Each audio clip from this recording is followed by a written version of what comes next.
آپ چھوٹی بات سمجھتے ہیں کسی صحابی کے بارے میں بات کرنا؟ آپ معمولی سمجھتے ہیں؟ حضور کے غلام کہہ دیا جائے نا، یہاں آپ علامہ صاحب سے، مفتی صاحب سے کہیں کہ آپ کے شاگرد نکمے ہیں، کہہ کے دیکھیں۔ آپ نے تو ان کی ساری تدریس پہ پانی پھیر دیا یہ کہہ کے کہ آپ کے شاگردوں کو کچھ آتا نہیں۔ آپ کہیں کسی پیر صاحب کے کہ آپ کے مرید سارے ہی نکمے ہیں، کسی کو کچھ پتا نہیں، تو آپ نے تو ان کی طریقت دفن کر دی ہے جملے کہہ کے۔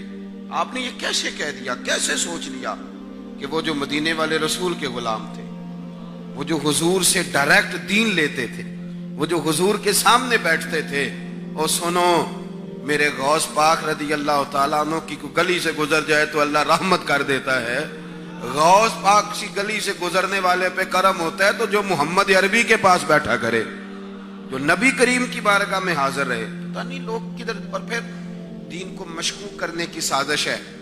ہم نے تو دین لیا صحابہ سے۔ جب آپ کے سامنے کوئی حدیث پڑھتا ہے تو پہلے کسی صحابی کا نام لیتا ہے کہ نہیں؟ حضرت ابو ہریرہ سے روایت ہے، یہی کہتے ہیں۔ حضرت انس بن مالک سے روایت ہے، حضرت ابو دردہ سے، وہ نہیں سمجھ آئی آپ کو میری بات، حضرت ابو دردہ سے۔ تو حضور نے ہمیں بتلایا ہے کہ جب تم نے میرے دروازے پہ آنا ہے نا تو میرے کسی صحابی کا بازو تھام کے آنا ہے، اس کا نام لو، پہلے اس کا نام لو۔ یہ روایت کس نے بیان کری؟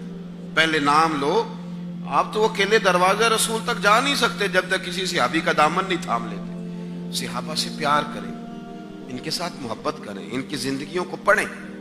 باقی مزاج ہے لوگوں کا، اگر آپ کسی چیز میں نقص نکالنا چاہیں گے تو نقص تو مل ہی جاتے ہیں۔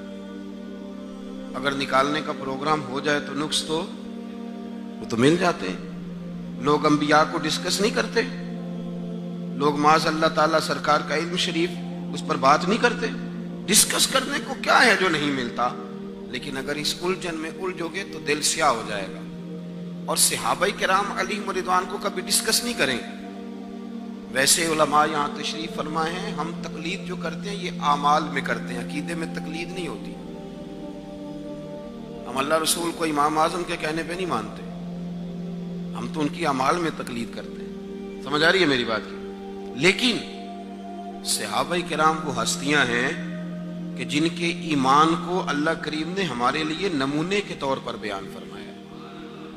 فرمایا وَإِذَا قِيلَ لَهُمْ آمِنُوا كَمَا آمَنَ النَّاسُ، جب منافقوں سے کہا جائے کہ اس طرح ایمان لاؤ جس طرح یہ لوگ ایمان لائے، یعنی صحابہ ایمان لائے، اس طرح ایمان لاؤ جس طرح، بولیے گا، صحابہ ایمان لائے، تو پتہ وہ کیا کہتے ہیں؟ قَالُوا وَنُؤْمِنُ كَمَا آمَنَ السُّفَهَاءُ، کہ ہم اس طرح ایمان لائیں جس طرح یہ بیوقوف لے آئیں۔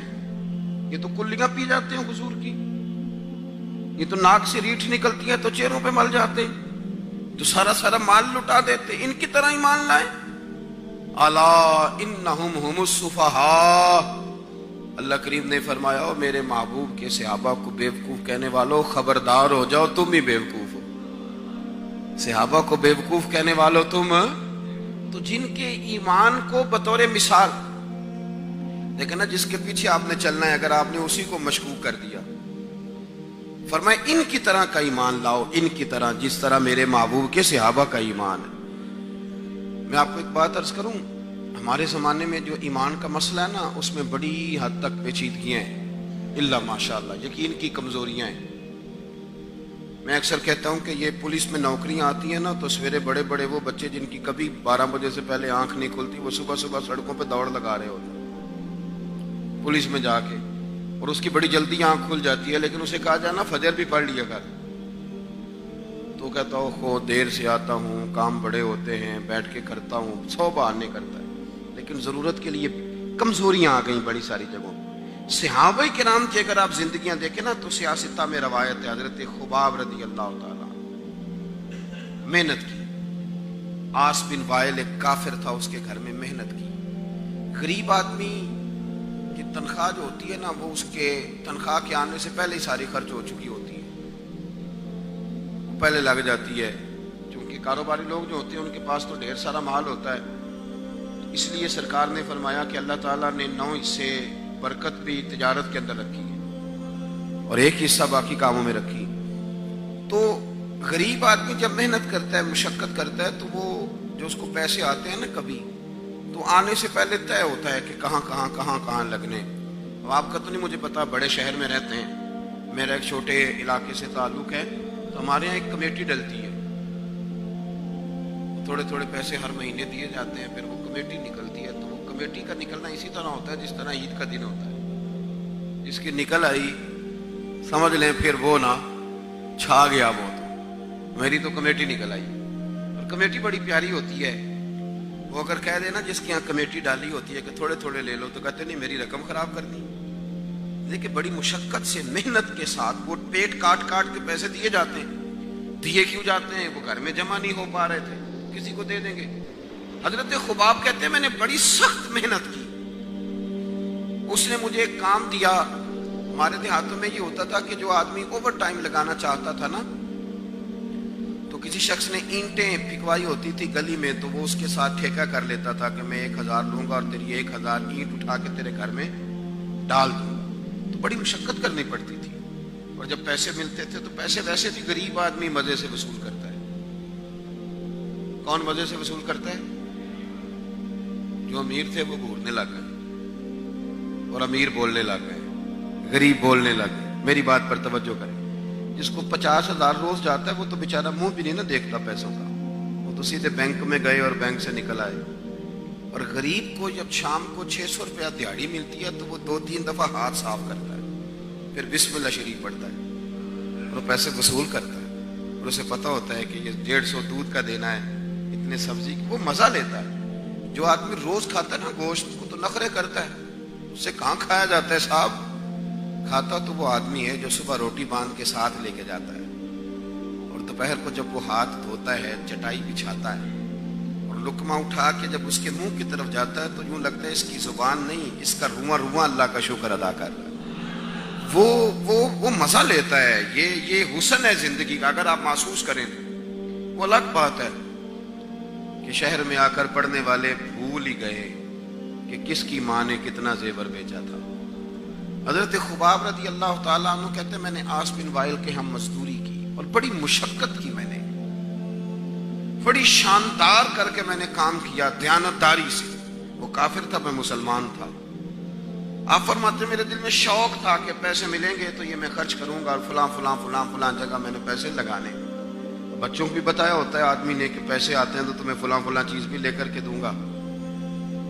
اب مجھے بتلائیے کہ اگر اس دن پیسے نہ ملیں یا کسی وجہ سے ڈوب جائیں تو کتنی اذیت کا اور کرب کا مسئلہ ہوتا ہے. فرماتے ہیں جب میں نے مزدوری کر لی، کام مکمل کر لیا، اور میں اس کے گھر گیا، میں نے کہا تیرا کام مکمل ہو گیا؟ اس نے کہا میں نے دیکھ لیا. تو میں نے کہا میرے پیسے دے دو. یہ دیکھو یہ وہ ایمان ہے جس کے بارے میں رب نے کہا وَإِذَا قِيلَ لَهُمْ آمِنُوا كَمَا آمَنَ النَّاسُ. اس طرح کا ایمان لاؤ. حضرت خباب کہتے ہیں میں نے کہا پیسے؟ تو کہتے ہیں بڑا آدمی تھا نا، نواب تھا، سیٹھ تھا، چودھری تھا، پاورفل تھا. تو کرسی پر بیٹھ کر ہنسنے لگا، کہنے لگا پیسے تو مل سکتے ہیں پر تھوڑا سا مسئلہ ہے. وہ کیا؟ معاذ اللہ ثم معاذ اللہ نقل کفر نہ باشد. کہنے لگا اگر آپ کلمہ پڑھنا چھوڑ دیں تو پیسے دوں گا، ورنہ یہ پیسے نہیں ملیں گے. ہم یہ کہہ تو دیتے ہیں کہ صحابہ نے سب کچھ لٹایا، لیکن ذرا اپنے پر اور میرے اوپر اس بات کو لاگو کیجیے گا کہ آپ نے محنت کی ہو، کمر دکھتی ہو، ہاتھوں میں چھالے ہوں، اور پھر وہ رقم جس کی بڑی ضرورت ہو وہ روک دی جائے. تو یہ دعوے کرنا، نعرے لگانا کام تو آسان ہے، لیکن اس جگہ اپنے آپ کو کھڑا کریں. وہ رقم تو تب ملے گی، تم تو کلمہ پڑھتے ہو، تمہیں کیسے دے دیں؟ یعنی ان کی مزدوریاں دبا لی جاتی، ان کی تنخواہیں چھپا لی جاتی. کہنے لگا وہ تب دوں گا. آپ یقین کریں بڑے خوبصورت جملے ہیں. حضرت خباب رضی اللہ تعالیٰ عنہ فرمانے لگے اس نے بڑے اعتماد سے بات کی کہ نہیں دوں گا. اس کا خیال تھا کہ یہ لڑکھڑائے گا، یہ پچھتائے گا. کہتے میں نے بھی رومال اٹھایا اور کندھے پہ رکھا. میں نے اسے کہا یار تو نے میرے ایمان کی بڑی تھوڑی قیمت لگائی ہے.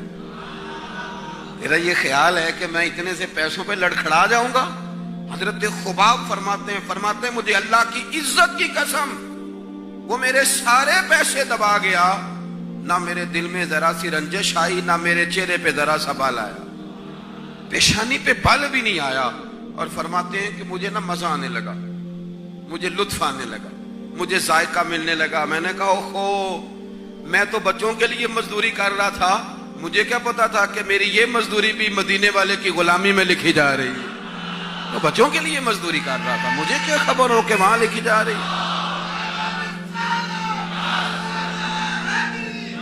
ہر صحابی نبی، ہر صحابی نبی، ہر صحابی نبی.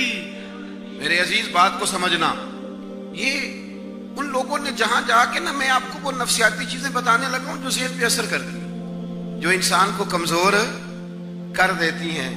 یہاں آ کے کھڑے ہونا اور پھر اپنے آپ کو فرماتے ہیں میرے دل میں تو خیال بھی نہیں آیا. حضرت سعد بن ابی وقاص رضی اللہ تعالیٰ عنہ، آپ فرماتے ہیں میری اور میری اماں کا پیار پورے مدینے میں معروف تھا. توجہ ہے میری بات پر. یہاں مجھے بتایا گیا خواتین بھی ہیں، پر چلو جو بات آئی ہو وہ میرا خیال ہے کیا ہی دینی چاہیے کہ رہنے دیں. نہیں، آپ جمہوری ملک ہے تو آپ سارے بول ہی رہنے دیتے ہیں، کوئی اور کر لیتے ہیں. کیا ضرورت ہے؟ جب آپ کا اتفاق نہیں ہے تو بعد میں میرے لیے آپ مسئلہ کھڑا کر دیں. میں تو آپ کی حمایت لے کے بات کرنا کر دوں. اگر کوئی بیٹا ماں کا پیارا ہو نا، میں ساری ماؤں کی بات نہیں کرتا، لیکن ایک نقص ہے جس کی اصلاح ضروری ہے. اگر کوئی بیٹا اماں کی بات ماننے والا ہو نا، تو پھر اللہ تعالیٰ اماں کو استقامت ہی عطا کرے تو بات بنتی. ورنہ پھر وہ بہو سے کہتی ہے، تمہیں پتہ ہے نا، پھر میں جیسے بیٹے سے کہتی ہوں ویسے ہی کرتا ہے، پھر وہ پورا کراتی ہے جو اس سے. میں نے آپ سے پوچھ کے بات کی ہے، ویسے میں نے آپ سے بات ٹھیک کر رہا ہوں کہ نہیں. اور اگر کسی بیوی کو پتہ چل جائے نا میرا خاوند میری بات مانتا ہے، تو پھر وہ بھی اس کو کہتی ہے کہ اب ریموٹ کنٹرول میرے ہاتھ میں ہوگا، اور میں کہوں گی تو آپ اٹھیں گے، میں کہوں گی تو آپ. وہ پھر اماں کو بلیک میل کرتی ہے، کہتی ہے تمہیں پتہ ہے نا وہ سنتے میری ہے، مانتے. یہ لوگ کرتے ہیں. بلکہ میں کہتا ہوں کہ جس سے بھی آپ پیار کرنے لگ جاتے ہیں نا، جس سے بھی آپ پیار کرنے لگ جاتے ہیں، وہ کہیں نہ کہیں آزما ضرور لیتا ہے. وہ ناز اٹھوا لیتا ہے، اسے پتہ ہوتا ہے نا میرے اٹھائے جا رہے ہیں، اٹھوا لیتا ہے. حضرت سعد بن ابی وقاص کہتے ہیں میرا اپنی اماں سے بڑا پیار تھا اور زمانہ جانتا تھا کہ بڑا پیار ہے. میں نے کلمہ پڑھ لیا، میری اماں نے بھوک ہڑتال کر دی. اس نے کہا کہ جب تک آپ کلمہ نہیں چھوڑیں گے معاذ اللہ میں روٹی نہیں کھاؤں گی. تھوڑی سی آبادی تھی، برادری میں رہتا تھا، بڑا سا گھر تھا، زمانہ جانتا تھا. فرماتے ہیں ہر چوک میں میری باتیں ہونے لگی. تیسرا دن ہو گیا، اماں نے روٹی نہیں کھائی. اب اندازہ کر لیں کہ شام کو افطار کے وقت کیا حالت ہوتی ہے آدمی کی، کھانا نہ ملے تو. اور تیسرا دن ہو گیا اور بوڑھی اماں، ہر چوک میں بات ہو رہی، اور سعد کی اماں. اور میری ماں کو بھی پتا تھا کہ میں جہاں چاہوں گی مجھ سے محبت کرتا ہے یا وہاں آئے گا. آپ فرماتے ہیں ہر چوک میں بات ہونے لگی، ہر جگہ لوگ ذکر کرنے لگے، باتیں چھڑ گئیں، میری ہی باتیں، میرے ہی تذکرے، میرے بارے میں لوگوں کا ذکر. فرماتے ہیں میں بڑا پریشان ہوا. میں گھر آیا، میرے بہن بھائی بھی مجھ سے کہیں اماں مر جائے گی، میرے والد بھی، میرے دیگر لوگ بھی، سب رشتہ دار میرے گرد. میں نے کہا کہ ہم باتیں کر دیتے ہیں، آپ سن لیتے ہیں. کبھی اپنے آپ کو اس جگہ کھڑا کریں کہ جب ہر آدمی اس سٹیج پہ پہنچ جائے کہ میں بھائی تو خرابی کر رہا ہے، اور اتنے سارے لوگ جاننے والے گھیرا کریں گے تو آدمی کیسے بچائے گا اپنے آپ. حضرت سعد بن ابی وقاص کہتے ہیں کہ میرے گرد شدید گھیرا تنگ ہو گیا، اور مکے کا دور ہے، حالات اتنے خطرناک ہیں کہ سنبھالے نہیں سنبھلتے. آپ فرماتے ہیں جب حد ہو گئی تو میں نے کہا اماں سنو پھر میری بات، میں تم سے بات کرنے لگا ہوں. کہتے ہیں میرے بہن بھائیوں کے بھی کان کھڑے ہو گئے. اماں بھی سہارا لے کے اٹھ کے بیٹھ گئی کہ لگتا ہے کہ برف پگھلنے لگی ہے، لگتا ہے کہ کچھ نرم ہوا ہے. فرماتے ہیں میں سامنے کھڑا ہوا اور تھوڑے بہت لوگ جو وہاں موجود تھے وہ بھی قریب آ گئے. میں نے کہا اماں تیرا اور میرا پیار زمانہ جانتا ہے، اور دنیا کو پتہ ہے کہ میں وہ بیٹا ہوں کہ جس کی لوگ مثالیں دیتے ہیں. اماں ہر چوک میں تیری میری باتیں ہوئی، ان 3 دنوں میں تجھے اور مجھے ڈسکس کیا گیا. اماں تو بڑی کمزور ہو گئی، اٹھ کے تجھ سے کھڑا نہیں ہوا جا رہا. یہ ساری چیزیں میرے سامنے آئیں، بہنوں نے رو کے دکھایا، بھائیوں نے محبت یاد کرائی، ہر چیز میرے آڑے آئی. لیکن حضرت سعد بن ابی وقاص کہنے لگے اماں میں نے اپنے دل کا جائزہ لیا ہے، میرے ایمان نے ایک وقت بھی مجھے یہ مشورہ نہیں دیا کہ میں اماں کو منا لوں۔ فرمانے لگے اماں یہ زمانہ سارا موجود ہے اور لوگ کھڑے ہیں، تیری ایک جان ہے نا، ایک جان، اماں تیری ایک جان ہے، اگر تیری 1000 بھی ہوتی اور ایک ایک کر کے ساری جانیں تیری نکل جاتی تو پھر بھی میں اپنے مدینے والے محبوب کا کلمہ چھوڑنے کو تیار نہیں۔